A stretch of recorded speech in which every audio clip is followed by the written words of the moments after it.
IPhone কেনার পরে না মানুষের ডায়লগই আলাদা হয়ে যায়, ঠিক আছে। সেদিনকে আমি একটা বন্ধুকে জিজ্ঞাসা করছি, ভাই তুই আইফোনটা কিনলি কেন? বলে সেফটির জন্য। তো আমি বলছি, তোর তো নিজের সেফটি নেই, তুই তো হাফ দিন বাংলা আগে রাস্তায় পড়ে থাকিস, তুই আবার কি সেফটির জন্য আইফোন কিনেছিস বরঞ্চ আইফোনের সেফটির দরকার তোর কাছে থাকার জন্য, বোকা চোখ। আবার কিছু কিছু বন্ধুকে জিজ্ঞাসা করবে, বলে ভাই ফটো তোলার জন্য। আরে ভাই তোর ফটো তুলতে গেলে ফিল্টার লাগাতে হবে, তোর ফেসের যা অবস্থা, ঠিক আছে।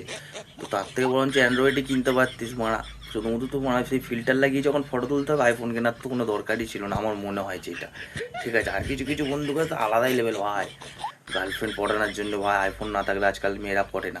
তো আমি একটা কথা বলি ভাই, মেয়ে পটানোর জন্য যদি আইফোন কিনেছিস ঠিক আছে, কিন্তু পকেটে পয়সা থাকার দরকার আছে। যে মেয়ে আইফোন থেকে পড়বে, ঠিক আছে, সে তোর যে পয়সার জন্যই পড়বে, ঠিক আছে। তুই একটা রেস্টুরেন্টে গিয়ে একটা বিল চোকাতে পারবি না, তোর কাছে কোনো দিন 10 টাকার বেশি থাকে না, আর তুই আইফোন দেখে মেয়ে পটিয়ে নিবি আর সেই মেয়ে তোর কাছে থেকে যাবে, তুই এটা ভাবলি কি করে? এটা কোনোদিনও সম্ভব না। তো তোমরা এই তিনটে কারণে যারা যারা আইফোন কিনছো, বেকার কিনো না, কোনো দরকার নেই বেকার ফালতু। কারণ ইএমআই তো তোমরা আইফোন কিনেই নেবে, লাস্টে টাকা চোকাতে গিয়ে দেখতে হবে তোমাদের সর্ষের তেলে বাগানে যেতে হচ্ছে, ঠিক আছে। তার থেকে না কেনাটাই বেটার। চলো ভাই, সাবস্ক্রাইব করো চ্যানেলটাকে।